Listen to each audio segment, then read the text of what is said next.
bonjour, bienvenue dans cette édition du 13 décembre. Tout de suite, le sommaire.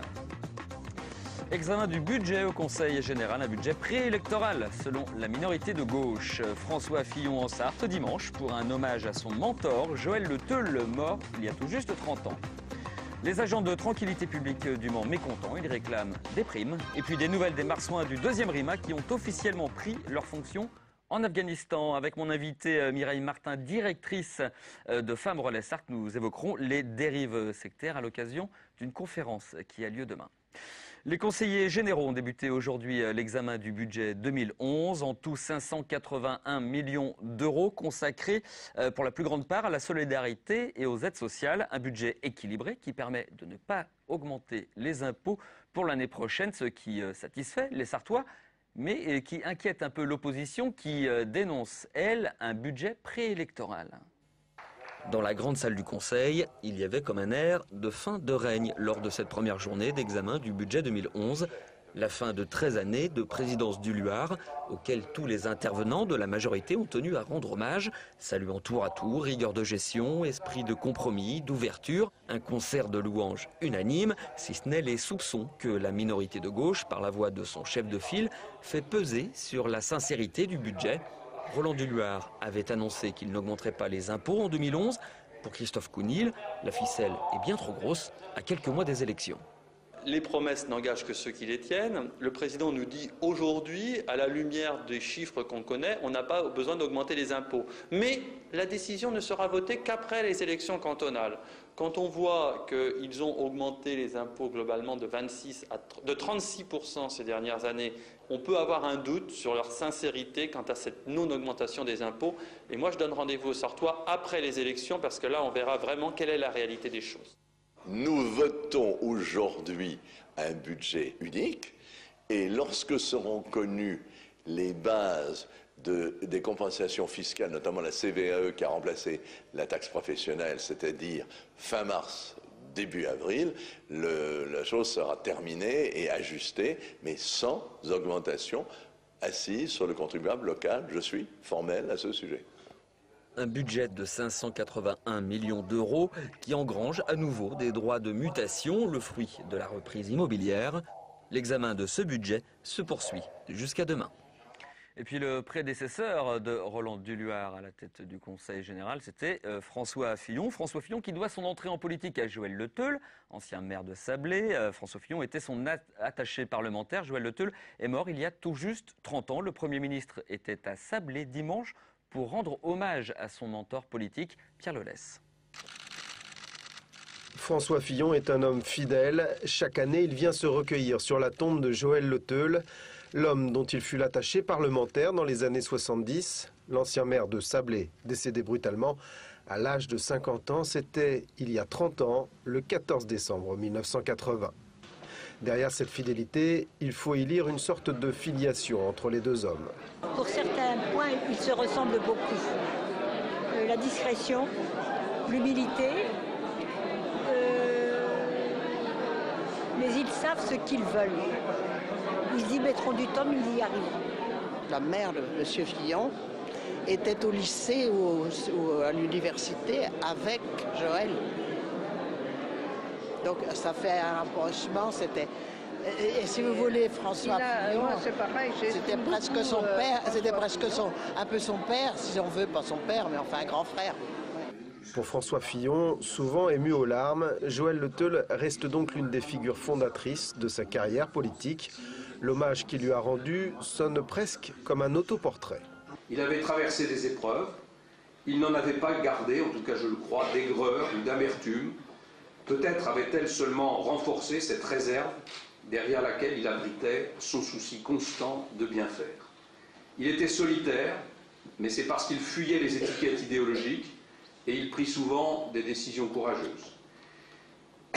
Pardon. Il était timide, mais c'est parce qu'il préférait la recherche d'une pensée et d'une expression juste à celle des lumières médiatiques. Il était secret, mais c'est parce qu'il ne concevait pas de faire empiéter son existence privée sur ses missions publiques. Joël Le Teul est mort il y a 30 ans, mais nous le voyons aujourd'hui, nous ne l'avons pas oublié. Son souvenir est gravé dans nos mémoires, il demeure aussi dans tout ce qu'il nous a appris, dans tout ce que nous lui devons et dans tout ce que nous faisons en suivant ses traces et en nous guidant sur ses pas. Valéry Giscard d'Estaing pensa à Joël Le Teul comme Premier ministre. Autant dire que pour l'actuel hôte de Matignon, il y a là aussi un hommage rendu à son mentor. Et puis l'exposition sur Joël Le Teul est visible à la mairie de Sablé jusqu'au 3 janvier. On poursuit avec cette information. Le procureur général a fait appel dans le dossier du pédophile des Glonnières. Séguir Amériou avait été condamné à 23 ans de prison pour les viols de 9 enfants. C'était fin novembre dernier devant les assises de la Sarthe. Et il a été acquitté pour agression sexuelle sur 3 autres enfants. Et c'est l'objet donc de l'appel du procureur. Séguir Amériou sera rejugé. Et puis les routes sartoises ont été une nouvelle fois meurtrières ce week-end. Le passager d'une voiture est décédé dans un accident survenu à Thoré-les-Pins. C'était samedi, âgé de 24 ans. Il a été éjecté du véhicule qui effectuait des tonneaux après que le conducteur en a perdu le contrôle.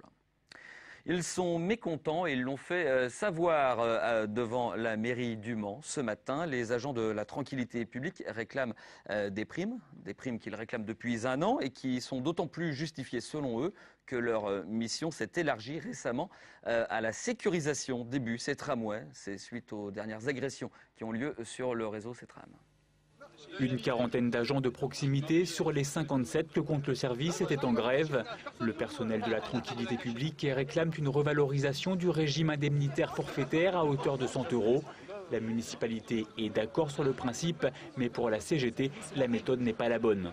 La collectivité propose sur 3 exercices, à partir du 1er janvier 2011, 2012 et 2013, alors que la revendication qui était déjà portée depuis novembre 2009, nous avions arrêté le principe d'une revalorisation au 1er juillet de l'année 2010. Compte tenu aujourd'hui d'un certain nombre d'éléments supplémentaires sur les missions dévolues aux agents de proximité dans le cadre de celles qui sont prévues sur les trams et dans les bus, on considère aujourd'hui que la revendication est légitime et que la revalorisation doit être portée à partir du 1er juillet 2010. Les agents de proximité sont aussi inquiets du sort de 19 des leurs. En contrat aidé, leur avenir est incertain. Pourtant, d'après la CGT, il manque du personnel suite aux nouvelles missions telles que la présence dans le tram. Normalement reçus par la mairie mercredi, les agents ont tenté de forcer la direction générale des services à les recevoir dès cet après-midi. Le 2e régiment d'infanterie de marine du camp de Vour vient donc de prendre officiellement ses fonctions en Afghanistan. La passation de pouvoir entre les Marsouins et le 126e régiment d'infanterie de Brive a eu lieu jeudi dernier. C'est passé sur la base de Tora en Surobie. Bonne Doisy.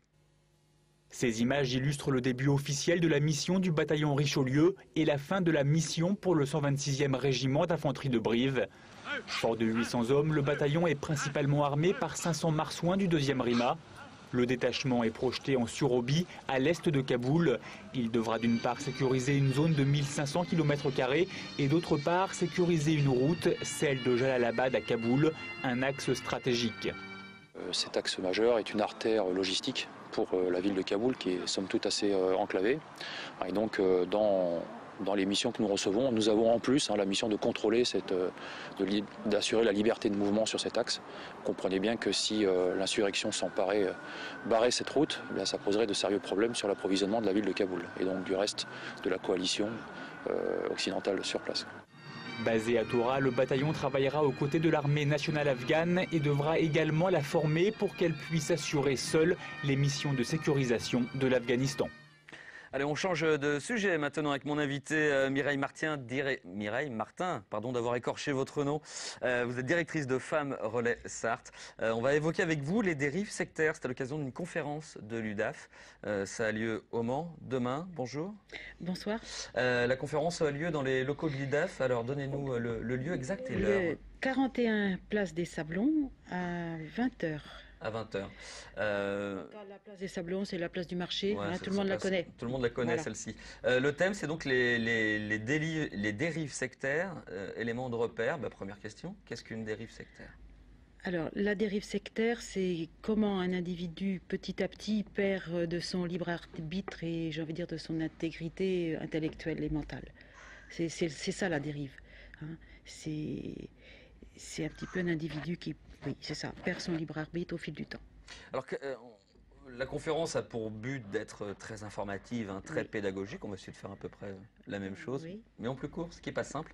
La première chose qu'on peut peut-être évoquer, ce sont les signes. Comment on reconnaît qu'une personne est sous l'emprise ? Alors, on s'adresse plus particulièrement aux parents d'enfants, d'adolescents ou de jeunes adultes. Hein. Là, on limite un peu notre choix.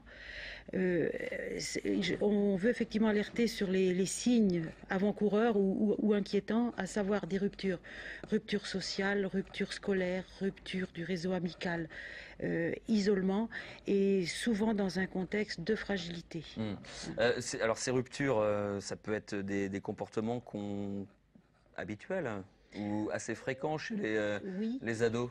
En soi, c'est pas... Et c'est pour ça que c'est difficile à reconnaître, parce qu'évidemment, on reconnaît ces signes-là dans tout ce qu'on appelle un peu la crise d'adolescence, mais c'est peut-être l'ensemble quand tous ces indicateurs sont réunis qu'il faut s'inquiéter, surtout si on s'aperçoit que le jeune traverse un moment de fragilité, une rupture importante dans sa vie, un décès, une rupture amoureuse. C'est souvent là que les sectes interviennent. C'est dans ces moments-là qu'elles arrivent le mieux en fait à tisser leur toile. Parce qu'ils tissent leur toile en amenant souvent un élément qui va être la bonne personne, qui va enfin comprendre ce jeune ou cette personne, qui va l'aider et qui va l'entraîner de manière très progressive et subtile. C'est-à-dire qu'au début, la personne croit que c'est pour son bien et il faut du temps pour qu'un jour elle s'aperçoive que ça n'est plus forcément pour son bien.